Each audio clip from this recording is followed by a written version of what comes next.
Nada, primero de todo agradeceros a GAM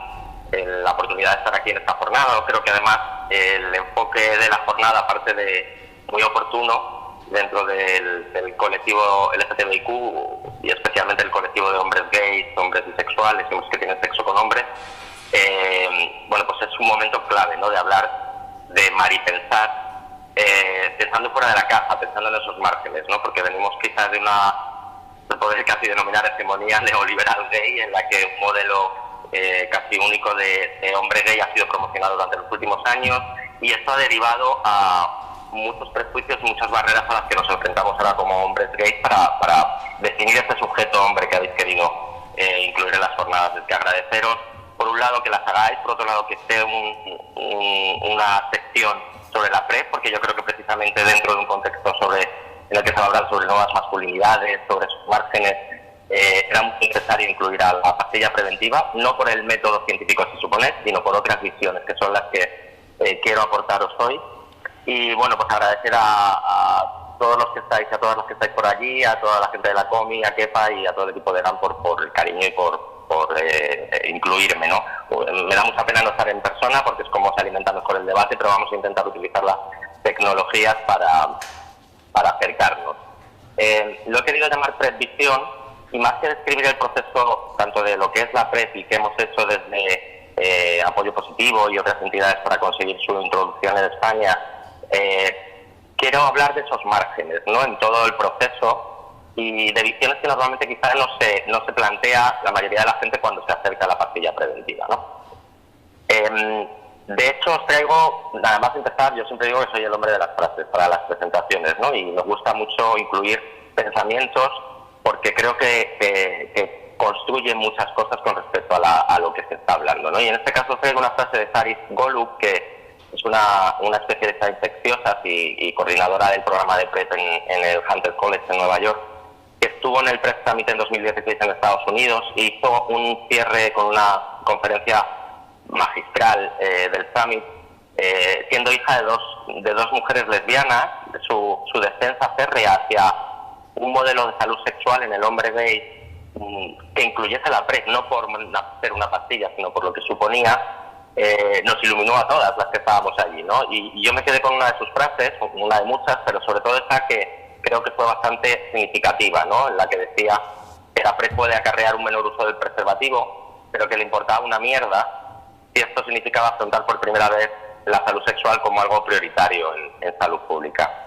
La PrEP surge en el mundo y automáticamente lo que surge realmente es su uso y su conocimiento dentro del mundo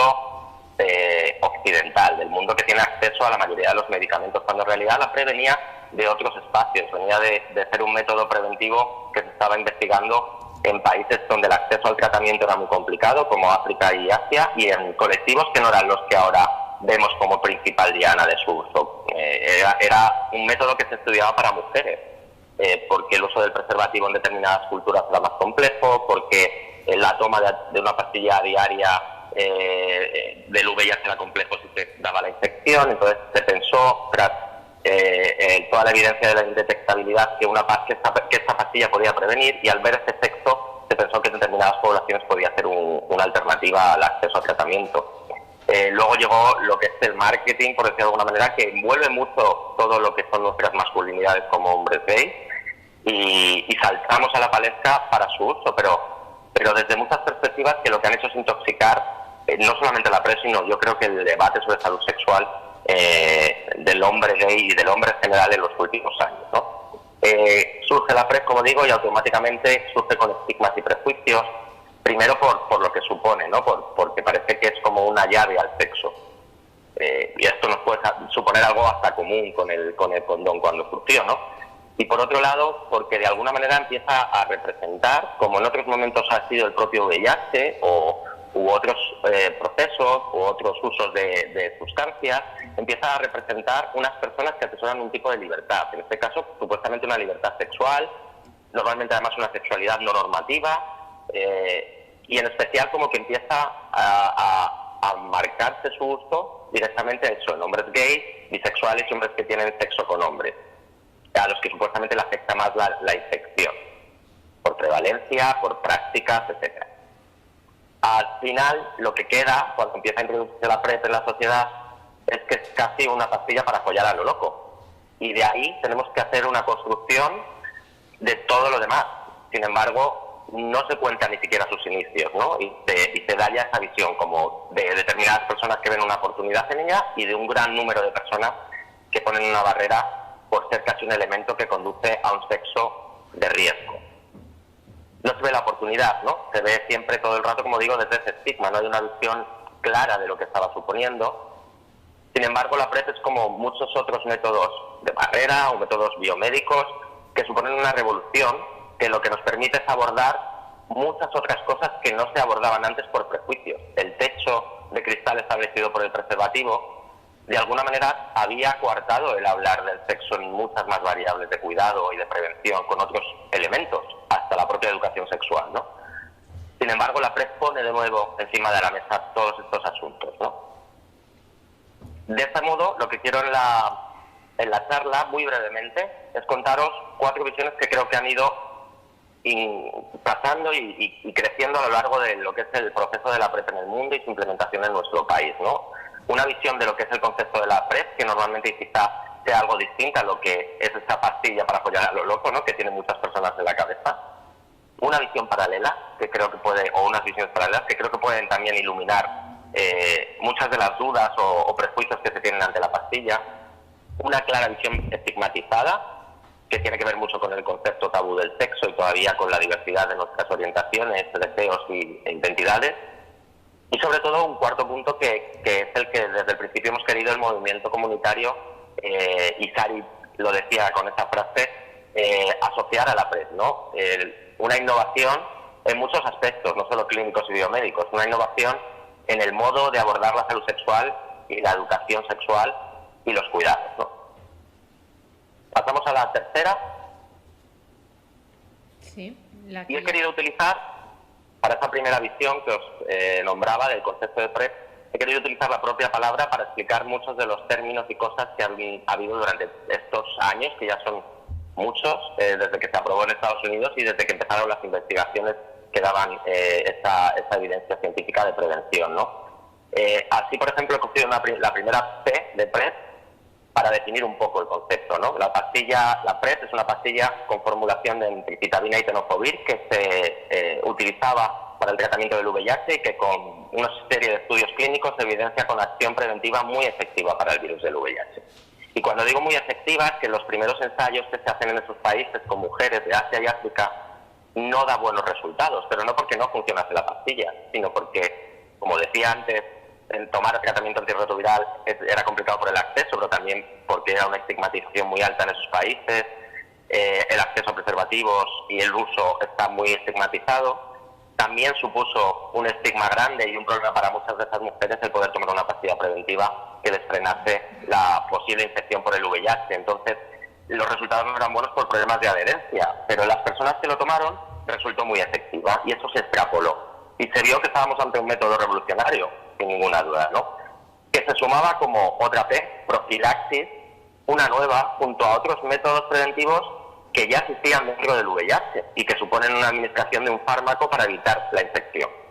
como por ejemplo la transmisión vertical, que es algo que se hace automático cuando existe un embarazo, ¿no? Y se gestiona si existe una infección del VIH para que el feto no genere la infección a través de la profilaxis de tratamientos antirretrovirales, la propia profilaxis post-exposición, esa pastilla del día después, que lleva administrándose años, y en general toda la ciencia y la investigación que se genera a través de lo que es el tratamiento como prevención, que es la línea de la indetectabilidad, de toda esa investigación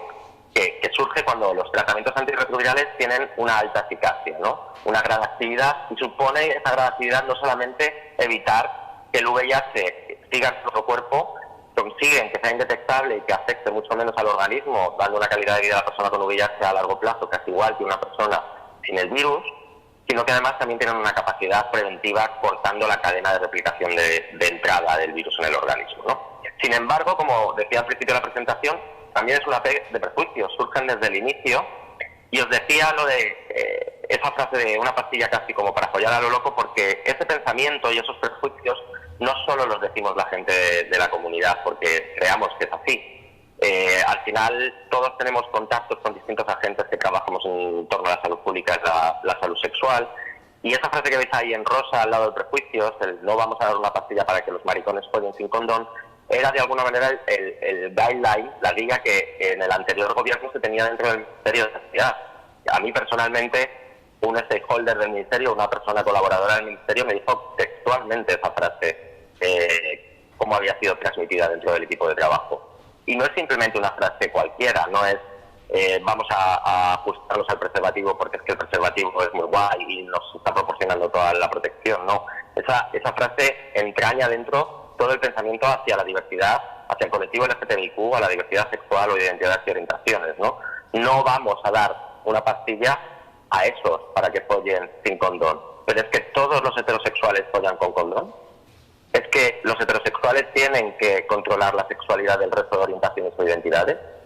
¿Quién juzga cómo tiene que ser una salud sexual responsable y quién marca esa norma? Volvemos otra vez a ese sistema patriarcal, hipócrita, en el que las normas se establecen para los colectivos vulnerables, pero el poder puede saltárselas, ¿no? Como las bulas papales de Semana Santa. Y en esto tiene mucho que ver la visión paralela que os voy a contar luego en segundo lugar, ¿no? Cómo hay otros métodos preventivos que sí que han sido promocionados a pesar de los efectos secundarios, de su coste y de muchas cosas que también os vamos a comentar, pero que no influían tanto a ese efecto de poder o a ese sujeto de poder que quizá era el hombre heterosexual, ¿no? En la R os he traído otro de los factores que se habló mucho desde el principio con la PrEP y su inserción, los riesgos, ¿no? Pero los riesgos fue lo primero que se abordó al pensar en una pastilla preventiva. Precisamente se valoró cómo era la situación de las personas frente al VIH en posibles prácticas, cómo podían exponerse al virus y cómo el introducir un medicamento que no supone tomarlo ni durante el coito ni durante el acto sexual, en el que puedes estar desde, como hemos comentado muchas de las charlas cuando hemos estado ahí con vosotras, desde borracha, desde drogado o desde enamorada, y que la protección que hagas durante el acto sexual esté condicionada con muchos otros factores. La PrEP abordaba muchos de los riesgos a los que la gente se expone, nos exponemos en nuestra vida sexual y en nuestra vida social, desde otra perspectiva, ¿no? Y desde otro espacio, porque se toma fuera de esos condicionantes, de esos otros condicionantes. Y sobre todo, planteaba un abordaje de estos riesgos cuestionando lo que he nombrado un poco ahí como la tiranía del condón y los riesgos, ¿no? Si yo puedo planificar mi prevención según cómo quiero tener mi erótica y tengo herramientas y una nueva que me hace tener una seguridad de una manera planificada y preventiva ante posibles exposiciones de riesgo, ante el VIH, ¿por qué quedarnos anclados en los riesgos todo el rato, ¿no? Así existen otros riesgos al margen del VIH, como pueden ser las infecciones de transmisión sexual. Existen otros riesgos porque, claro, se puede olvidar que la persona es muy irresponsable y como va a tomar la PrEP porque quiere follar a lo loco, no va a tomar la pastilla de manera... Es decir, empezamos a generar un perfil que quizá no responde a los múltiples perfiles que existen en la sociedad que puedan adaptarse al uso de la PrEP, sino al que queremos nuevamente pensar que es el usuario típico que va a utilizar esta pastilla, ¿no? Calificar además todo sexo sin condón como de riesgo, de algún modo patologiza la sexualidad saludable, ¿no? Y alimenta el estigma, incluso hacia las personas con VIH y incluso a la sexualidad en sí, ¿no? Y no podemos pensar únicamente en que el preservativo es como la abstinencia en otra época, ¿no? Sino que es una herramienta que ha servido y sirve, pero que tiene que ser utilizada contando con otras muchas herramientas y otros muchos factores que forman parte de la salud sexual y de la educación afectivo-sexual. Pero también se habla de riesgos de otra perspectiva, ¿no? Que casi era la más escuchada, los riesgos a efectos secundarios, los riesgos a otras posibles infecciones, como os he dicho antes, los riesgos a que no sea suficientemente eficiente. Durante muchísimos años se cuestionaron los estudios científicos cuando era una evidencia que quedaba por encima incluso de los estudios que se hacían con el uso del preservativo en la práctica real, ¿no? Y aún así siempre se ponían por encima de la mesa y por delante de la efectividad y la oportunidad que suponía la PrEP esos riesgos. Y esto condujo a muchísimas reservas que se materializaron incluso en un concepto que a mí me sorprendió cuando lo vi por primera vez en un post en una de nuestras redes sociales, cuando hacíamos una parte de esa promoción de la pastilla preventiva, que hablaba de la medicalización del hombre gay. Y os pongo ahí una expresión que uso mucho en inglés, porque me quedé un poco así cuando lo vi en redes, como un really. ¿Realmente los hombres gays somos sujetos políticos para hablar de medicalización en el sistema? Y me chocó muchísimo porque lo que se plantea como la PrEP y su uso es un uso libre, es decir, ¿cuánto tiempo hace que no vemos una campaña de PrEP por parte de las autoridades públicas? Si estuviese allí y os preguntase, me respondería probablemente todas, nunca. Sin embargo, sí se promociona el preservativo. Al final, quien toma PrEP es porque, de alguna manera libre, asesorada y teniendo en cuenta sus prácticas sexuales y su erótica, decide tomar un método más responsable a la hora de prevenir el VIH y evitar una infección, ¿no? Al igual que toma otras decisiones como hombre gay, hombre bisexual y hombre HCH con respecto, por ejemplo, al uso sexualizado de drogas o con respecto a la toma de hormonación para tener un cuerpo concreto. Por eso me parecía tan incoherente en aquel momento el discurso de la medicalización del hombre gay cuando no se habla del cuidado de la medicalización dentro del colectivo hacia otros factores, que quise indagar personalmente incluso y pensar por qué se daba eso, si no era de alguna manera también una reacción a un estigma generalizado al uso de métodos preventivos biomédicos y al uso de una pastilla que supuestamente nos estaba llegando por muchas partes y por muchos mensajes que era una pastilla para follar a lo loco, ¿no? Y esto tiene que ver con lo de la visión estigmatizada que luego en breve os contaré. ¿Podéis pasar a la siguiente, a la 4? Sí. La E es porque lo que no se ha hablado casi nada de la PrEP y me gusta mucho la materia de este punto porque en otros factores, por ejemplo, el otro día estábamos en una reunión de hepatitis C, viendo en un grupo de expertos de distintos ámbitos en España cómo alcanzar los focos primarios que quedan, las personas que puedan estar sin diagnosticar o diagnosticadas pero no conectadas al sistema sanitario para acabar con la hepatitis C en España, ¿no? Y se hablaba mucho de la ausencia pues muchos factores que hablamos con respecto cuando hablamos a la PrEP, ¿no? Pero llamó la atención que lo que hablamos de la PrEP, que siempre digo que es una oportunidad para hacer educación sexual y para trabajar otros muchos factores, lo utilicé igualmente para la hepatitis C, ¿no? Por los perfiles que están todavía sin detectar, hay muchas oportunidades perdidas que a través del tratamiento de la hepatitis C, que es un tratamiento curativo, se pueden abordar. Y el grupo de trabajo dijo, ostras, lo vio, porque era un grupo a lo mejor más científico, no era un grupo comunitario y no estaba absorbiendo el propio estigma que la sociedad nos refleja, ¿no? Ante la libertad sexual, la diversidad y el uso de determinadas herramientas educativas, físicas, barreras para poder ser quien somos y disfrutar como somos, ¿no? Y por eso me gusta este punto, porque la PrEP es al final una nueva oportunidad para hacer educación sexual como lo fue el preservativo. Hay muchísimas personas que no acudían a los centros de control de la salud sexual y a nuestros recursos y a nuestras asociaciones porque requerían otro enfoque preventivo, porque no estábamos hablándoles en su mismo lenguaje, porque estábamos evitando decir que en nuestro colectivo se estaba teniendo menor uso del preservativo, como lo está teniendo el resto de la sociedad. Tampoco podemos darnos golpes en el pecho y abanderarnos de ser los peores cuando la sociedad en general ha tocado también techo con respecto al uso del preservativo, pues por otros métodos anticonceptivos, por otra serie de factores. Sin embargo, el poner la PrEP, que además ayuda en la salud sexual de los hombres gays, bisexuales y HCH, en otros factores que no solo los clínicos, como los otros de salud mental, especialmente frente al VIH, porque hay un abordaje que no se habla mucho dentro del colectivo y es cómo ha afectado a las generaciones posteriores el VIH a nivel psicológico, ¿no? Cómo nos ha afectado en nuestras relaciones personales, en nuestras relaciones sociales, pero sobre todo en nuestras relaciones emocionales y sexuales. Y de repente una herramienta que es muy efectiva, que además se puede planificar, que da una oportunidad y se suma al resto, hace que mucha gente que no estaba reconocida en nuestros recursos se vea de repente al menos interesada por algo. Y ese interés es la punta del iceberg para abordar otros muchos factores que estamos viendo. En nuestros grupos, por ejemplo, de PrEP o en un factor, en un fenómeno en el que se da mucho el uso también de la PrEP, como es el fenómeno del chemsex, vemos un grupo de hombres gays con unas masculinidades muy tóxicas, con unos hábitos muy relacionados con esas masculinidades tóxicas, con un modelo cultural del ocio gay que no es saludable, con unas problemáticas de salud mental que vienen muy derivadas en nuestros análisis de estudios dentro del programa de Kensex, de homofobia interiorizada, de abusos sexuales cuando eran pequeños, de violencia intragénero o incluso abusos siendo adultos en las prácticas sexuales que están teniendo. Al final lo que vemos es que el quedarnos anclados en ese modelo, que al final simplemente era la promoción del preservativo, nos ha privado de oportunidades para hablar con nuestra gente y darnos cuenta que había falta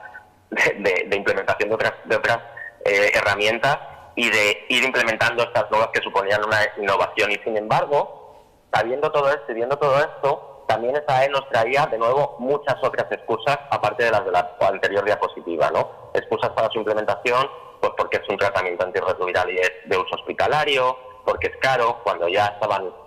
todos los genéricos a mano y con unos costes bajísimos, cuestionando su efectividad cuando no era cuestionable. Sin embargo, pues la PrEP al final puede ser la excusa, como decimos, para el abordaje de otras cosas, no la excusa para no darla. Y por último, en la última P, como un poco resumen de todo este proceso y de otras visiones diferentes, o la visión de la PrEP desde un concepto diferente, al final lo que supone es un elemento más de ese pack preventivo combinado, ¿no? Más allá del condón. Al final es como, no tenemos que saltar del condón al preservativo, perdón, del condón a la PrEP. Es que por medio hay muchas otras cosas que nos estaban hablando y casi nos estaban poniendo encima de la mesa, ¿no? Que casi solo peleábamos desde el mundo comunitario, pero no desde las administraciones públicas. ¿Cuántas administraciones públicas dan de manera homogénea un número adecuado de preservativos ya, pero ya no de preservativos, sino de lubricante? ¿Cuántas proporcionan programas de reducción de daños en el consumo de sustancias o en el uso sexualizado de drogas para fenómenos como el Kensex? ¿Cuántas tienen recursos adecuados para la planificación de la salud sexual en todo tipo de personas, la planificación de embarazos no deseados? ¿Cuántas tienen programas de salud psicológica para abordaje de las distintas identidades y orientaciones adecuados para que se viva una salud sexual no traumatizada, no basada en el estigma como sufrimos las personas que tenemos una orientación o una identidad divergente, ¿no? Al final nos estábamos olvidando de todos por esa tiranía del condón, de todas esas herramientas, y la PrEP lo que ha hecho es eso, es ponerlas encima de la mesa. Es decir, hay distintos modos de querer tener una erótica. Tenemos el derecho a que nuestra erótica sea saludable, es un derecho sexual, y de que se nos proporcionen todas las herramientas posibles. El debate luego se puede generar desde muchos focos, pero al menos la accesibilidad a la pastilla no tiene sentido que se bloquee, porque existen otros métodos que también son biomédicos y existen otros que no lo son, pero ya el cerrar con esta serie de excusas o de riesgos o prejuicios el acceso a un elemento revolucionario en una pandemia que lleva más de 30 años, que sigue siendo estable y no se reduce en la mayoría de nuestros países, que sigue ocasionando muchas muertes en el mundo, frente a otros riesgos que se puedan tomar que son mucho más abarcables, como las infecciones de transmisión sexual, no tiene sentido, ¿no? Al menos el acceso había que dárselo, y por eso insistimos en esa visión del pack preventivo combinado. Y de cambiar un poco la visión de la sexualidad y de la salud sexual y de los recursos, y dejar un poco todo el tema de la compensación de riesgos de lado, o no solo el trabajar en la compensación de riesgos, sino en implementar esas otras herramientas y en abrir un discurso que, en vez de decir qué riesgo has hecho, has tenido, o qué práctica de riesgo has tenido cuando llegas a un recurso de salud sexual de cualquier tipo, que la pregunta sea qué prácticas sexuales o qué eróticas quieres tener, y a partir de ahí construir un sujeto sexual saludable. Pero Jorge, Maitia, perdón, te quedan 5 minutos, te digo, porque como no nos ves... Vale, lo otro ya son fotos y voy más rápido, ¿vale? Y luego también, sin embargo, quería traer ahí que ha sido un poco una P de privilegio, porque a pesar de que son unos estudios para mujeres en determinadas áreas precisamente vulnerables y para un acceso a algo que les previniese una infección, porque el tratamiento era complejo, las distintas barreras lo hacen que primero fuese un privilegio para determinadas áreas del mundo, para determinadas personas, y que poco a poco además se está convirtiendo en un privilegio para quien pueda casi pagarla, porque incluso en España, que está implementada, se está haciendo poco accesible, en especial pues eso, los sistemas de salud públicos, pero incluso a nivel privado y online está siendo un problema. Podéis ir pasando, las siguientes diapositivas que os traía, de alguna manera eran vosotros expertos, no yo, porque el año pasado la charla también os comentaba, que han ido comentando estas informaciones y esta visión de la PrEP en distintos foros. Y lo que muchas veces da rabia a nivel comunitario es que, y pasa un poco ahora con el COVID, ¿no?, que haya gente que a nivel científico está estudiando desde hace muchos años en innovaciones médicas, en estudios psicosociales, y que toda esa información luego sea acertada y no llegue a la gente, ¿no? Porque al final lo que llega es esto otro, esos estigmas, estos prejuicios, ¿no? Entonces, esa obsesión por la compensación del riesgo, por analizar tanto el riesgo y no lo que somos y qué derechos sexuales y reproductivos tenemos que promocionar, hace que sea una propia barrera para el acceso a la PrEP, como dice, por ejemplo, Daniela Rojas, investigadora de AIDE. Además, no podemos comparar, en la siguiente diapositiva lo dice, a la PrEP con respecto a otros riesgos, porque la PrEP no está para prevenir ITS, está para prevenir el VIH, ¿no? Y no es lo mismo, además, la valoración, como decía antes, de una infección de VIH en la psicología y en el impacto personal de una persona que una infección de transmisión genital. Al final, como dice Daniela, en la siguiente, en la 8, sí a la compensación de riesgos, sí a la reducción de daños, pero sí también a la PrEP, a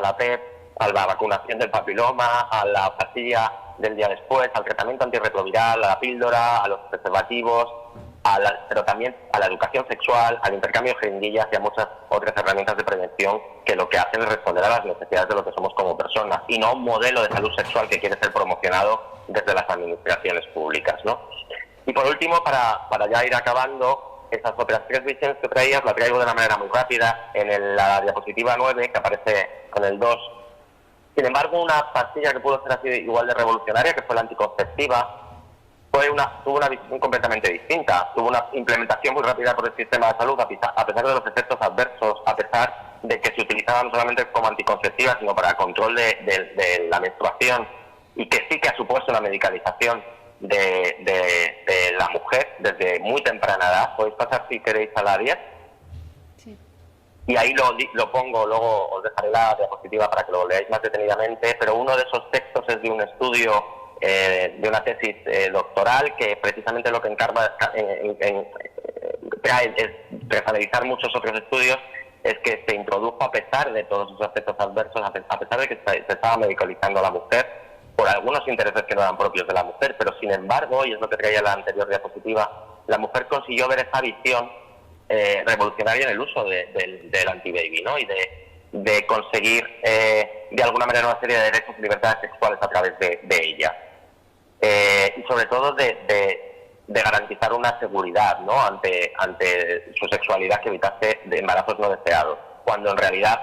pues farmacéuticamente se había promocionado y se había incluido en las administraciones de los sistemas sanitarios, casi sin valorar todo el rato la opinión. Y en el caso del colectivo, pasamos a la 11, que es la visión estigmatizada. En el caso del colectivo gay ha sido al revés. Cuando llega la PrEP, en vez de verse como una oportunidad a algo que está causando mucho sufrimiento desde hace muchos años dentro del colectivo, como es el VIH, no solo a nivel clínico, porque estamos en una de las etapas doradas del VIH, como infección crónica y muy cerca de muchas innovaciones que hacen ver el final, pero a nivel social y psicológico sigue siendo un grandísimo problema nuestro colectivo, y sin embargo somos los primeros en apuntar a las personas que empiezan a tomar trubada en Estados Unidos como las putas del trubada, un término interno, una endodiscriminación que refleja el trabajo interno que hay que hacer con respecto a la homofobia en nuestro colectivo, y que va en contra de esa visión que el feminismo utilizó del anti-baby, ¿no? Es como, en vez de protegernos, tenemos una alternativa, nos tiene que preocupar nuestra salud, no lo que piense el resto de la gente de nuestra salud sexual y de cómo es nuestra erótica. Se hace esa estigmatización. Sin embargo, como colectivo nos comportamos utilizando otras sustancias que son también biomédicas o drogas, para nuestra cultura, para un ocio que además es reflejo de estas otras masculinidades que no permiten ver otros márgenes y otras visiones como la que nos ofrece la propia pastilla preventiva. Y para acabar, y lo intento decir muy rápido estas últimas que quedan, en realidad lo que nosotros queremos transmitir es que la PrEP tiene una visión de innovación, pero de innovación en todos los sentidos, no solamente clínico, sino social, comunitario, psicológico, ¿no? Nos permite comenzar la conversación, como decía antes, de muchas otras cosas, cómo hablar y prevenir el VIH de una forma efectiva, multifactorial y diversa, a través de un PAS preventivo combinado. ¿Por qué ha traído esa conversación encima de la mesa otra vez? No solamente porque la PrEP suponga toda esa conversación. Nos permite además atender a las infecciones de transmisión genital y su abordaje más de lo que previamente se ha hecho, porque como sabemos en su implementación se controla, se evalúa, se hace un seguimiento y eso permite chequear otras infecciones, pero también otras problemáticas, como el uso sexualizado de drogas, el estigma, la educación sexual, nuevas masculinidades y sobre todo cuidados en la salud sexual de los hombres que tienen sexo con hombres gays y bisexuales. Y podéis ir pasando rápido porque son diapositivas también de expertos del último encuentro de PrEP europeo, en el que hablan de esta oportunidad también pues para el control de otras infecciones, para que se haga más la prueba de ITS personas que no se la hacían, etcétera. Y ya las últimas, la 17 os pongo que también es una oportunidad sobre todo para la salud mental. Y este punto, que era uno de los que quería cerrar, me parece muy importante, ¿no? Se habla todo el rato de la parte clínica, de si es efectiva o no, riesgos, efectos secundarios, medicalización, pero también la PrEP al final es una herramienta para trabajar algo muy importante, que es cómo los hombres gays hemos vivido nuestra salud sexual, como decía antes, desde que aparece el VIH, ¿no? Cómo nuestra salud mental está muy implicada en esa salud sexual y en esas libertades, en cómo practicamos nuestra erótica y cómo puede ser un elemento que ayude, como dice ese estudio, a una mejor salud mental y a problemáticas psicológicas que estábamos arrastrando y que pueden ir muy relacionadas al final con esa homofobia interiorizada, ¿no? ¿Cuántas veces no nos han dicho desde pequeños, por ser gays, ten cuidado con el VIH, o por un diagnóstico te lo merecías por ser marica, ¿no? Y en la última, que era también de innovación, es curioso que se bloquee tanto el acceso a la pastilla preventiva para evitar una infección crónica, que es mortal aunque se controle en mayoritariamente hombres que tienen sexo con hombres gays bisexuales en nuestro entorno, pero sin embargo se haya acelerado muy rápidamente para ver sus efectos preventivos en otra pandemia como es la del COVID. Al final esto es cuestión de prioridades y la salud sexual de los hombres gays, bisexuales y HCH no es una prioridad del sistema, pero sí que tiene que ser una prioridad de nuestro colectivo. Y como hombres debemos hablar de VIH, debemos hablar como hombres gays y hombres bisexuales y HCH, debemos hablar de la PrEP, de muchas cosas que nos están hablando y de lo que habéis incluido en una conferencia y en una reunión como la de hoy. Así que perdona si me he excedido, muchas gracias por la oportunidad y por supuesto abierta a que me preguntéis y consultéis cualquier cosita a partir de esto.